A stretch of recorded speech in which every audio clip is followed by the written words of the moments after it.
નમસ્કાર. કાલના આપણા સ્નેહ મિલનની તો વાત જ કંઈક અલગ રહી. સમસ્ત નેસડી પાટીદાર સેવા સમાજ જે નેસડીનો જે સ્વભાવ છે કે શરૂઆત ખૂબ ધીમી હોય પણ જ્યારે પણ એનું કામ હોય ત્યારે ખૂબ જ વેગવંતુ બને છે. એવા આપણા દાતાઓએ કાલે 1 કરોડ જેવી જે દાનની ધારાવેલી વહેવાડી એ બદલ એમનો ખૂબ ખૂબ આભાર. અને બીજું ખાસ આપણે 29/10/2025ના દિવસે સવારે 7 થી 9 દરમિયાન આપણા વાડીનું ખાતમુહૂર્ત કરવા જઈ રહ્યા છીએ. ઘનશ્યામભાઈ સેલડિયા તથા પિયુષભાઈ સેલડિયા એ ખાતમુહૂર્તના દાતા છે. 21 લાખ રૂપિયા આપીને એ ખાતમુહૂર્ત કરવા જઈ રહ્યા છીએ.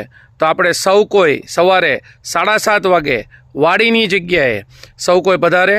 આ આપણી સમાજની જે વાડીનું ખાતમુહૂર્ત છે એની અંદર આપણે સૌ કોઈ પધારી અને આપણો જે જુસ્સો છે એ સૌ કોઈ જાળવી રાખીએ. નમસ્કાર. જય શ્રી કૃષ્ણ.